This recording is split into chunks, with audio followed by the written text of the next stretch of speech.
channel. It's been a while, and a lot of things have been happening, so I haven't been able to post anything. But it is time for my special and favoriteest thing ever. Ceramics. Yep, it is fall ceramic time at Dollar Tree. Isn't he cute? And there's this style.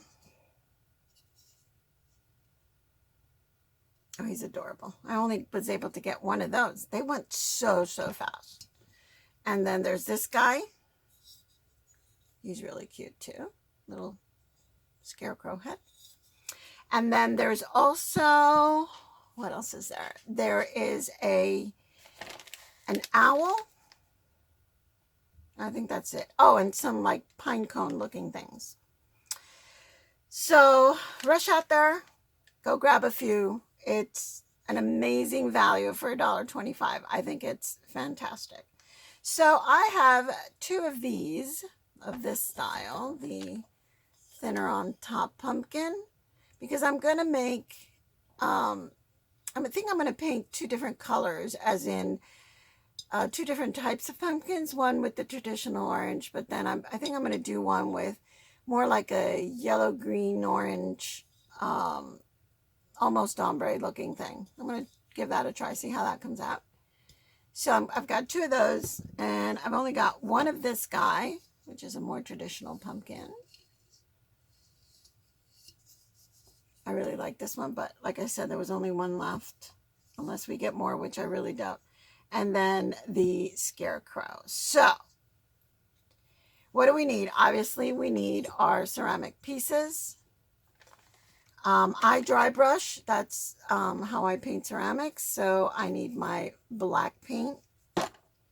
And then I have a few different oranges. And I've got this one called Red Poppy that I may want to use maybe to help me with that ombre style. I've got dark green, light green for my leaves. And like I said, my black, which is what I'm going to start with. I have my dry brushes and my flat paint for the black. I have them in different sizes, never sure, which one I'm going to need. So I always have a few different ones. Brown paper bags so that I can wipe the paint off. And of course, if I've never shared that with you, I'm going to share it with you now. This is one of my favorite tools. It is a Lazy Susan. It's by Wilton. It's made for cakes. It's for cake making. But you can turn your piece around as you paint it. Not a requirement. It just makes it a lot easier to move it around. Okay? For now, we're going to put this aside. And we are going to base our pieces in black. Now, if you've seen some of my other videos, oops, I forgot to take this off. If you've seen my other videos on ceramics, my very first video on ceramics, I explain dry brushing. I explain how ceramics are made and how they're cleaned and why they sometimes have streaks. A lot of that. I talked about paint. But in a nutshell, I base them in black so that I can have depth to the piece when I come back over with my dry brushing. And it has these shadows that give it depth. Instead of it being two-dimensional, it gives it a three-dimensional look. Okay. My pieces are prepped already, and by that I mean I've gone through them. I'm not quite sure how these are made. I don't know if they're hand cleaned, if the clay is hand cleaned or machine cleaned. Not quite sure how it's done, but they're not perfect. They will have a lot of little pieces stuck to them. You want to take those off, little rough edges where seams were not cleaned correctly. So you very, very lightly with a very light file, kind of file it off. Like this, these leaves had the whole seam there, and I very gently sanded them off. The reason why you do it gently is you don't want to create what's called a hot spot. Hot spot is when you sand it so much or wipe it down so much, it could happen in the cleaning process as well, that paint won't adhere to it because it's so silky smooth, the paint falls off and you can't paint it. It won't take paint. So we don't want that. Okay? So I've gone through, taken off all the little dots and crumbly things that are attached and filed down whatever needs to be filed down. So they're ready for the base coat. And we just start, always paint the bottom because the bottom is part of the piece. So you don't want to ignore the bottom.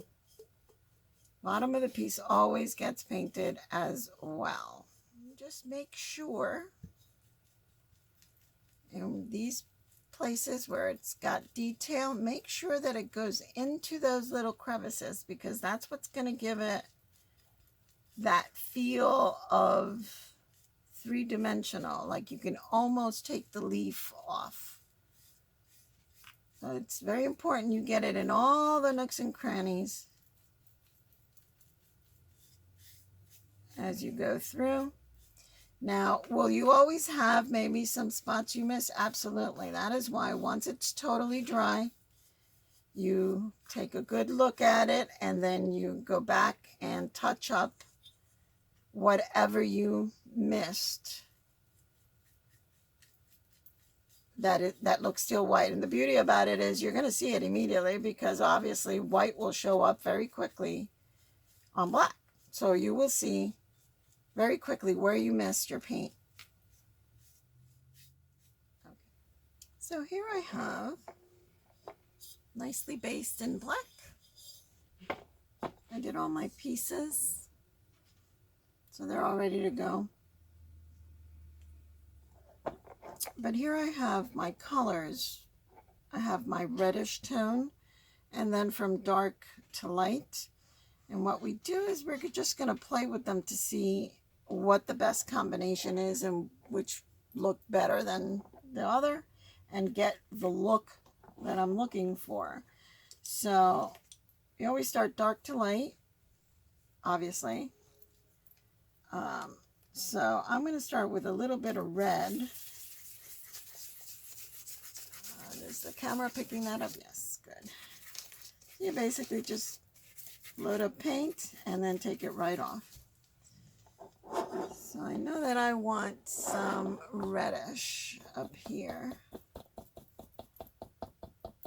I'm just going to start putting some down. And if you remember from my other videos on how to dry brush, you put down, swipe, down, swipe, down, swipe, and get the paint off of your brush.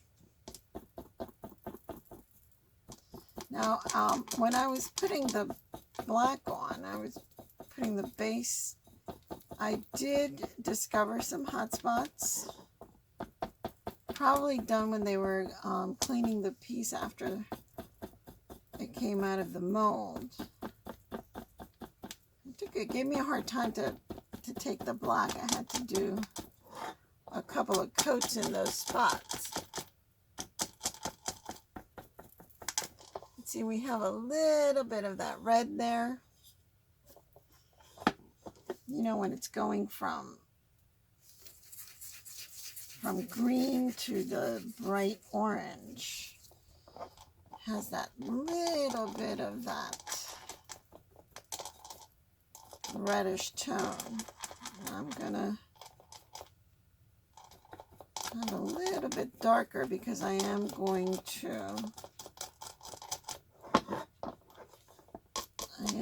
to put some orange on top of this, and I want it to kind of bleed through a little bit.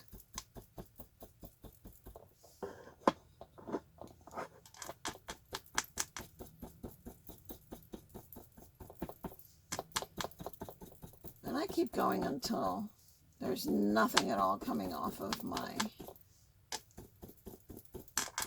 like right now, that there's nothing coming off of my brush.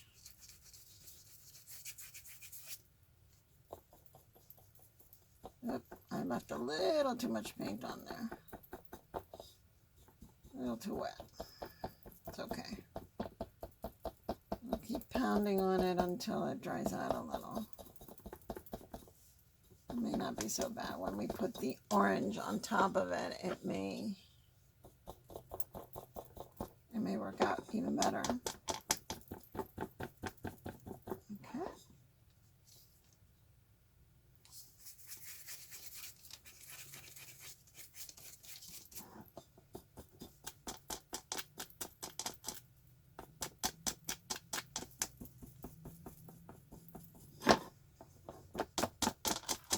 Another thing that I've been doing, since I haven't been doing a lot of ceramics, it's I did get a great price for a Cricut Joy, and that was awesome because I can do a lot with my miniatures on the Cricut Joy. So I've been having a ball playing around with different files that you can find on Etsy for the Cricut, and just making tiny little furniture out of cardstock. You do the heavy cardstock, it's fantastic for it. And the Cricut Joy is wonderful because it cuts tiny little things without destroying them, like the Explorer Air tends to kind of rip up tiny things. I've been having a lot of fun with that and with doll making. I just put hair on my first doll after redoing her face. And that was an adventure, to say the least. Not as easy as it looks, I'll tell you that. But it was fun. There's so much to do.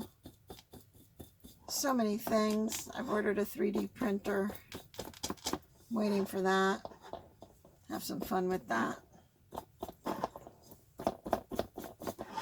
Alright, so I have some on the top. And so we don't want it to be that uniform. So I think I'm going to put some red spots down here in random places. And we'll see how it comes up when we get the orange on it. And see if it comes up like I hope and I'm thinking it will. Just little random. I'll leave it a little wetter because I do want it to, I do want it to pop up.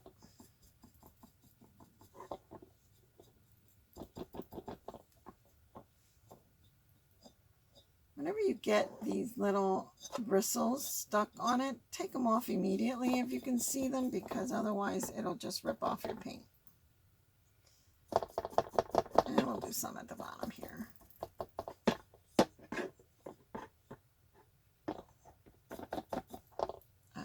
Just a little spot. Just random. Okay, now.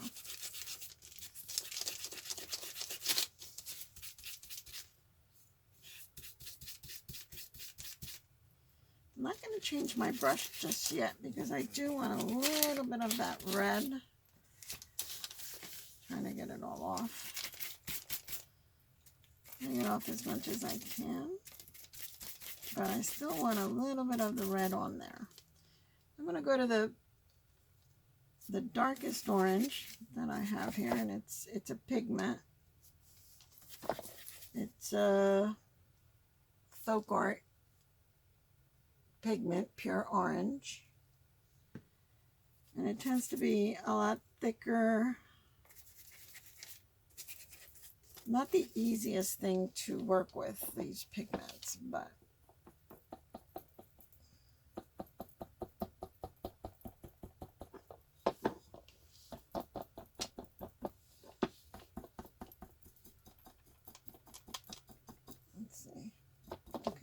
more paint than that. It thickens up really quick. I have to mix it around a little.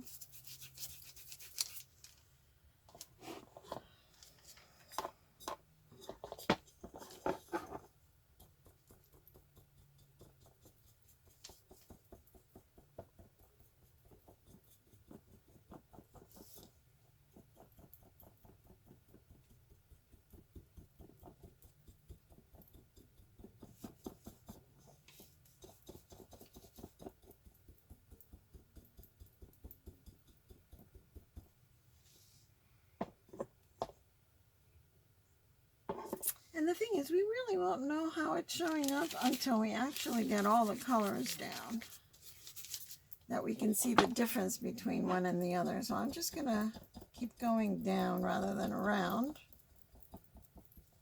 so that I can see how the orange is coming up.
Okay, now I've got two things to show you. Put this aside a little. This is the one that I started with the reddish, and then the pigment of pure orange. And it does, I don't know if the camera picks it up, but it does have that little reddish underneath. It gives it a nice little two-tone and like a warm purple. I mean, purple, right? That's on my mind because it's my favorite color. A warm orange. This one is straight with the next color. Not as dark, a lot lighter, and a lot more yellow in it. And that came out like this. Okay. All right. So now, hopefully this is still good. I had to put it away in a plastic bag and come back to it. So I'm going now onto this color. And let's see what that looks like. And if it's going to give me the colors that I want. Just mixing up my paint a little.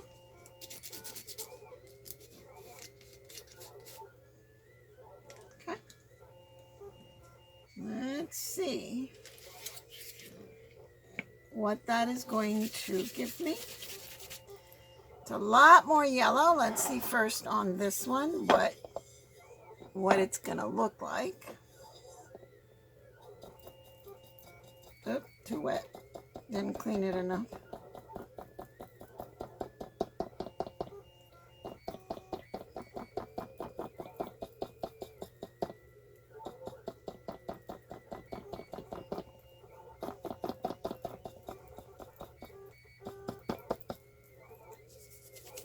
don't know if you can hear in the background, that's that little machine. I have a little 3D printer going.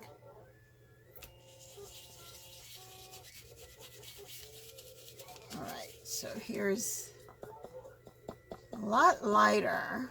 I think I'm gonna maybe not do as thick of a coat because I do like the warmth of this orange. So I don't want to put too much, I think. I was going to do a full cover, but I don't think I like it as much as with some of this warm coming through.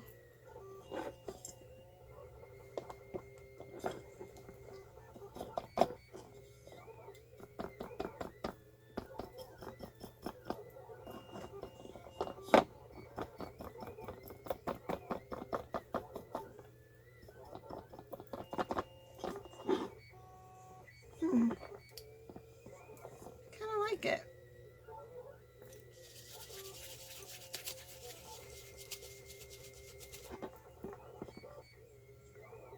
Let's see here that I have some more of that red.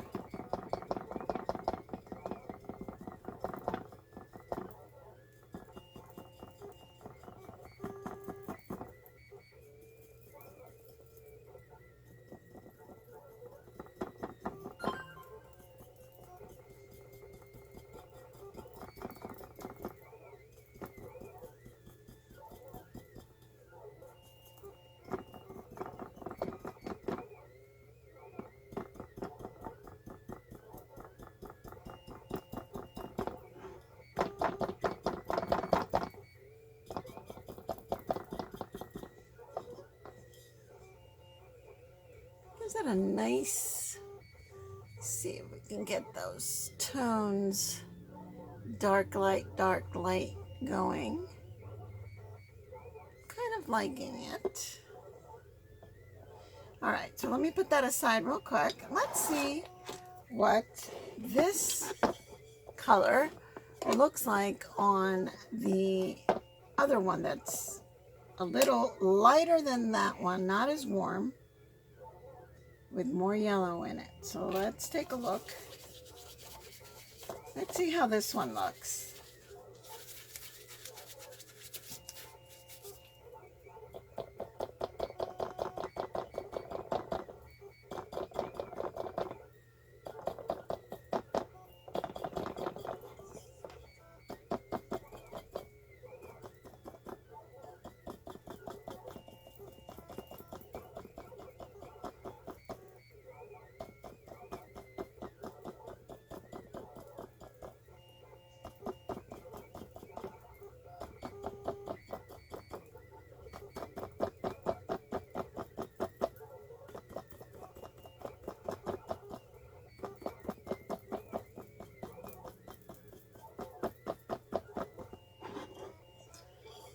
Well, to be honest with you, I'm not seeing a lot of difference.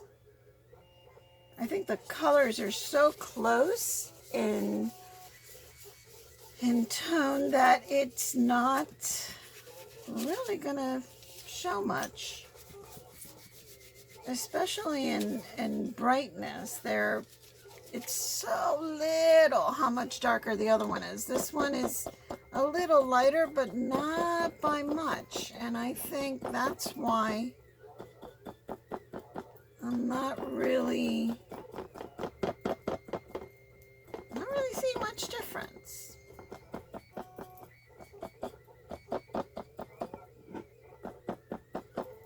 And this color's name is Pumpkin, so it's supposed to look like that, I guess. The other one is Bittersweet Orange. This color is Bittersweet Orange. And the one that I'm putting on top is Pumpkin.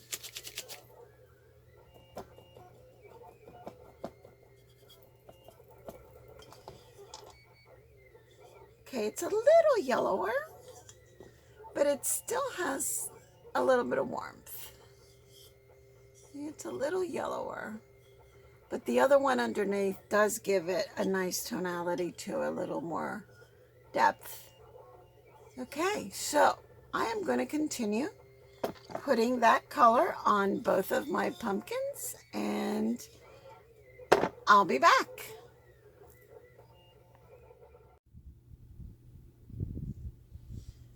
Okay, this is where we're at. I have finished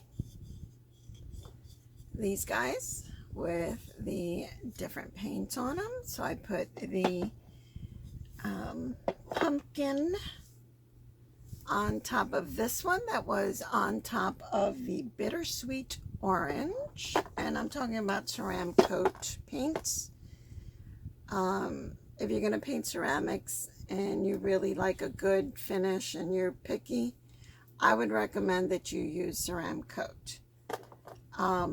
It's meant for ceramics and it really is very good.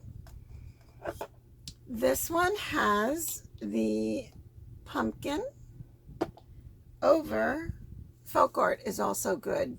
If you can't find the colors you want in Ceramcoat, folk art is not too bad. This is a pigment, pure orange pigment, which is warmer, richer in color. And you can see here that it has kind of like deep orange with a bright orange with the pumpkin on top. And I left some of that coming through because I liked how it gave it like more than one orange color on the same pumpkin, because they're not always all the same color. So I do like the difference there. And then of course this one has some of that reddish on top that gives it that I'm still on my way to being ripe. So I really like how that came out.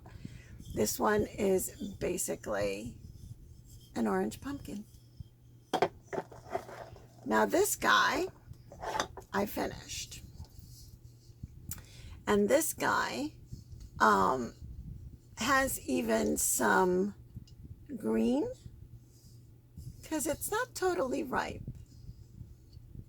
And this is just pigment, pure orange with pumpkin on top. And I put a little bit of green here and there. So this is not a fully ripe pumpkin. Okay. All right. So this one's done. We're going to do the leaves now. So for the leaves I used Ceramcoat, of course, Herb Garden as my dark base, and leaf green for the lighter color. So, and I started him already. I'm using parchment for the face, kind of like a sack color. And I'll show you when he's done. Okay. Where are my green brushes? Here we go. So I'm going to take some of my dark, I have a little skim coat here. There we go. Some of my green. Clean off my brush. And we put just kind of pretty much exactly the same way. Nothing is different as far as application. You just pound and wipe, pound, wipe, pound, wipe.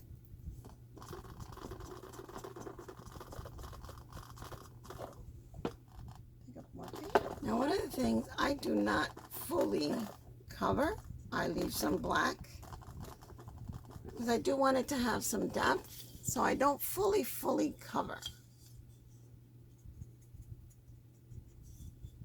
And remember, I do have the light that I'm going to come over it to give it some highlights.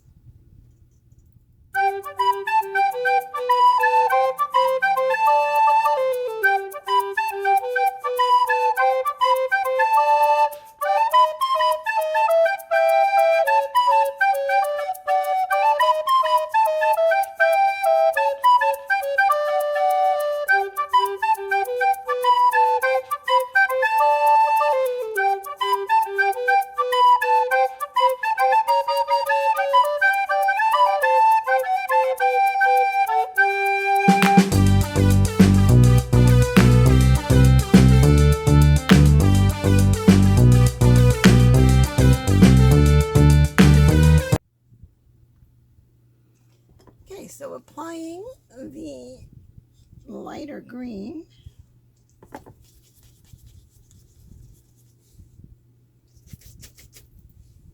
It's a little bit of lighter green in the middle part, the inside of the leaf. And a little highlight so that it's not just a flat green leaf.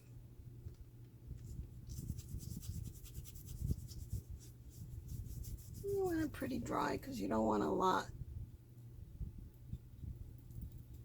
Just want enough to give it a little bit of a highlight.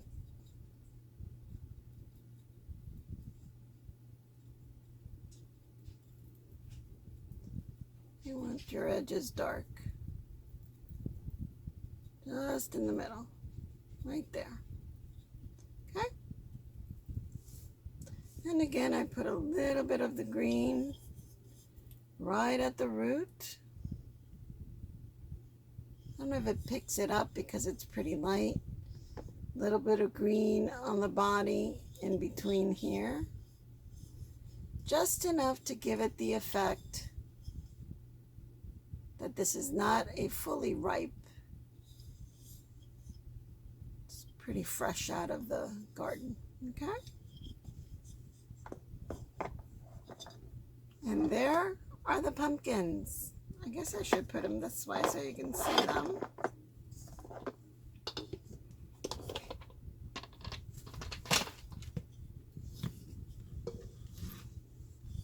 You can see them there. Those are the two styles. I think they're really cute. See if I can hold them up here. Lean this against that so you can see them. And this is the same one, of course, as this one. All right, guys, there you have it. All done. All three of the pumpkins are done. And our little scarecrow is done. Here he is, looking all cute. Very quick, easy paint. Some light. You just put a little bit of eyes, little cheeks. Just a little color for that top of the shirt, and of course his hair and his hat. He's very quick to paint and very easy, and he comes out really, really cute. And so there they are. And these are, I think, for $1.25. I think they are really, really pretty. I think they come out very, very pretty, and they're worth it. They're worth the work. Put them on top of the table, on a sideboard between the food for a buffet, and they go all the way into Thanksgiving. So I'm really happy with them. They will get sprayed with a finish spray. I use the porcelain spray by Duncan, and that'll be that. That's it for me today. Playing with ceramics. I hope you enjoyed it. If you did, please consider subscribing and clicking on the notification bell so that you get notified every time I put up a new video. Sorry for the absence. Life has been happening a lot, but hopefully we'll get back on track. I think my next one is going to be a fall wreath because I need one for my door, and I saw a wreath that somebody made and posted on Facebook, and so I'm going to give that a try because I absolutely fell in love with it, and everything is from Dollar Tree, and I love those projects. So I will see you next time. In the meantime, stay safe. Have a good one. Bye-bye.